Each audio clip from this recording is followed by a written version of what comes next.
Era uma vez o Joãozinho. O Joãozinho cometeu um pecado horrível, mas sabe aquele pecado cabeludo que, nossa, chega da agonia de pensar? É verdade. Misericórdia.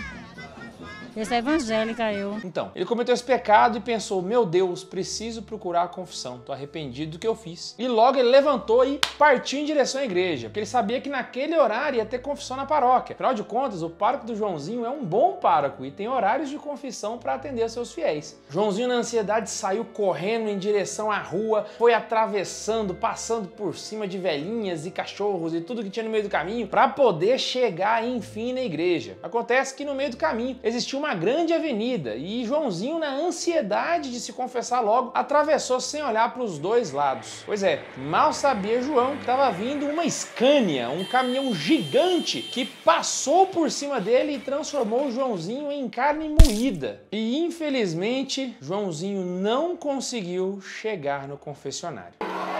Ele morreu. Não me diga isso.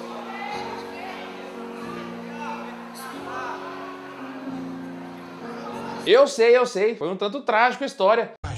Trágico. Mas é só pra você poder entender, esse foi um recurso pedagógico do tio K2. E aí fica a pergunta, Joãozinho vai pro inferno? Mas espera, ele se arrependeu desse pecado. É justo que ele ainda sofra a danação eterna, mesmo que ele tenha se arrependido desse pecado? É isso que a gente vai ver hoje.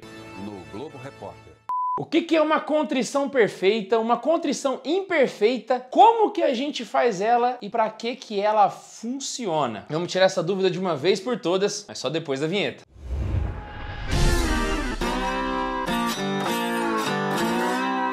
Você sabia que o Vaticano me ligou? É isso mesmo, cara. Eles entraram em contato comigo porque o Papa está querendo saber o que você acha da Igreja Católica. Exatamente. Ele quer ouvir você, a sua opinião mais sincera possível. Para isso, eles me deram um link para que você vá e preencha um formulário de 15 minutinhos, rápido, para ser sincerão. Ir lá e falar a verdade mesmo, abrir o coração, da forma mais sincera que você puder. Eu queria muito pedir a sua ajuda para isso. É o primeiro link que tá na descrição. É muito fácil, é só acessar e nem precisa dar o seus dados se você não quiser. É só você chegar e abrir mesmo o peito e falar, Papa, é isso que eu penso da igreja. Inclusive tem um detalhe, não precisa ser católico, tá? Se você tem amigos que não são católicos, são ateus, são de outra religião, pode mandar para eles também, porque a igreja quer ouvir todo mundo. Viu que jabá simples? É só isso. A igreja quer te ouvir, ela quer saber o que você está pensando sobre ela e participe assim desse quiz chamado Escúchame. A igreja quer ouvir a mim e a você. Então vamos ajudar o Papa. Primeiro link na descrição. Muita gente pensa que o sacramento da confissão começa quando você entra no confessionário. Talvez a sua tia da catequese te ensinou que o sacramento da confissão vai começar quando você faz o seu exame de consciência, ali no banco esperando chegar a sua vez. Pois eu tenho uma coisa para te dizer. Se a sua catequista te ensinou assim, ou se você pensava do outro jeito, tá todo mundo errado. Porque a confissão começa quando você termina de pecar. Isso mesmo que você está ouvindo. O Catecismo da Igreja vai ensinar pra gente que a confissão é feita em 3 etapas, que se chamam contrição, confissão e satisfação. Basicamente, essas 3 etapas são o seguinte. A contrição é quando você acabou de pecar e você se arrepende desse pecado. A confissão é quando você se acusa dos seus pecados diante do sacerdote. E a satisfação é quando você vai pagar a penitência que o padre te passou. Entendeu a lógica? É se arrepender, se confessar e pagar a penitência que o padre vai te passar. Se você quer saber um pouquinho mais sobre o sacramento da confissão, eu vou deixar aqui do lado 2 vídeos importantes. Um explicando como que surgiu o sacramento da confissão e depois como que a gente se confessa. Vai ser bem interessante. Das 3 etapas da confissão, esse vídeo vai explicar sobre a primeira, a contrição, que é basicamente o arrependimento que a gente sente. O Catecismo, no parágrafo 1451, vai explicar que a contrição é uma dor da alma e uma detestação do pecado cometido com o propósito de não pecar pecar no futuro. É exatamente quando você cometeu aquele pecado e vem aquele arrependimento que dói no coração, sabe? E a gente fica meio pesaroso. E não só a gente tá arrependido de pecar, mas a gente também não quer mais viver isso. É uma coisa que tá lá no íntimo da alma. Você quer mudar de vida. Isso é um fato, você só não consegue. Então, pra gente entender, você tem que perceber que tem que incluir todas as coisas. Então não é só você ficar arrependido, mas ter o firme propósito de não pecar de novo. Isso é um requisito para a sua confissão. Ou seja, se você se confessa sem contrição, a sua confissão é inválida. Você tá falando sério? É isso mesmo. Ih, rapaz. Por mais doloroso que seja. Todo sacramento, ele precisa de uma matéria. Então, se a gente tem, por exemplo, o sacramento do batismo, a matéria é a água. O sacramento da Eucaristia, a matéria é o pão. O sacramento da crisma, a matéria é o óleo. E da confissão, qual que é a matéria? A matéria é o arrependimento do penitente. Então, nesse caso, de fato, faz diferença se você está arrependido ou não. Se você não está arrependido, aquele sacramento não vai valer. Simples assim. E aí, nessa hora, você bota a mão na cabeça e pensa, devo ter cometido um monte de sacrilégios, com um monte de sacramento inválido por aí. É, eu sei, praticamente 100% das pessoas que vão assistir esse vídeo vão ter essa sensação. Putz, cara. E é nesse momento que você pensa quantas pessoas vivem a vida inteira sem saber de uma informação importantíssima como essa. É por isso que eu reforço aqui, sempre, estude catequese. Como que a gente pode estudar? Lendo, meu querido. E eu quero te contar que a Livraria de Santa Carona está com promoção de mês das vocações. E todos os livros que a gente usa para montar esses roteiros estão lá disponíveis para você. Vários deles, como por exemplo o Catecismo da Igreja Católica, que é indispensável, todo católico tinha que ter, entre tantos outros, como por exemplo esse de São João Bosco, o cristão bem formado. Ou então, a Fé Explicada, que a Laísa tá usando para dar aula de catequese e ela tá amando. Esses e tantos outros livros você tem de promoção até dia 15 de agosto. São livros com até 55% de desconto para você se formar e também dar de presente pro seu pai nesse Dia dos Pais. Então corre lá, livrariasantacarona.com.br e não perca.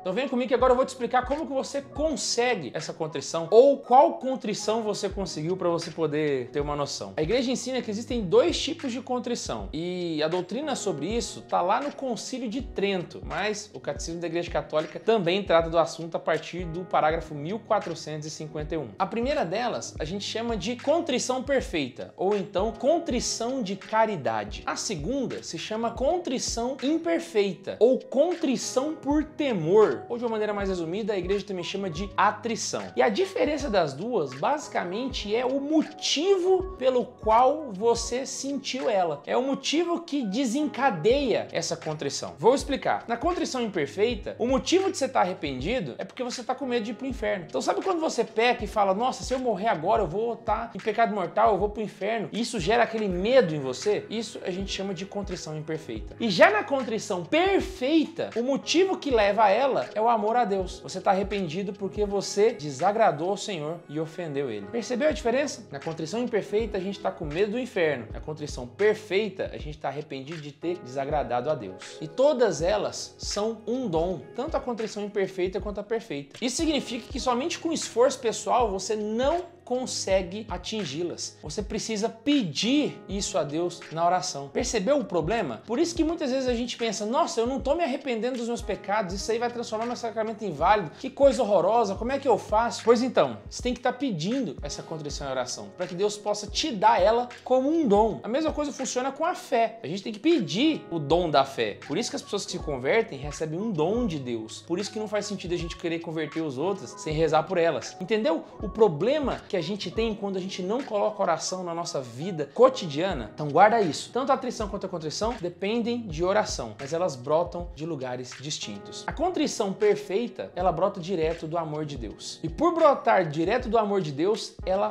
perdoa pecados. Exatamente. A contrição perfeita é capaz de perdoar os pecados veniais e os mortais. É isso mesmo que você ouviu. A contrição perfeita é capaz de perdoar os pecados mortais, desde que ela inclua uma firme resolução de buscar a confissão. Ou seja, se o Joãozinho da nossa história falecer. Tivesse tido uma contrição perfeita, se ele morrer no caminho até a confissão, ele vai para o céu, porque ele teve os pecados mortais perdoados. Só que, olha só, a contrição perfeita só vai perdoar o pecado mortal se você tiver o firme propósito de procurar a confissão o mais rápido possível. E por que isso acontece? Porque o sacramento da confissão não começa na igreja, mas começa quando você termina de pecar. Lembra de eu falar disso? Dessa forma, o Joãozinho, quando estava correndo para a igreja, e morreu.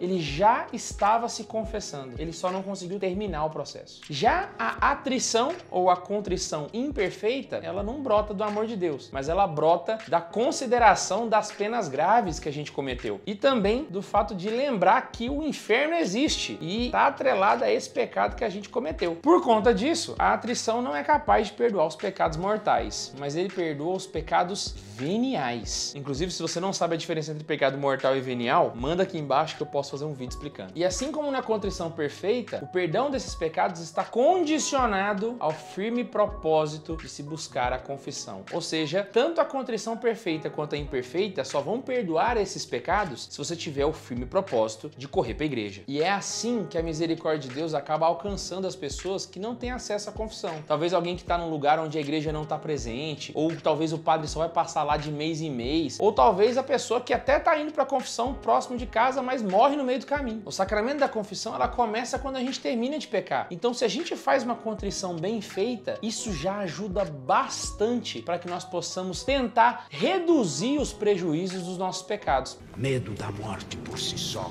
não redime os pecados. Mas na hora da morte, às vezes sim. Na oração da Ave Maria, os homens me pedem para eu rogar por eles na hora da morte. Eu rogo e olho para eles nessa hora. E vejo que muitas vezes é na hora de morrer que eles finalmente encontram o que procuraram a vida toda.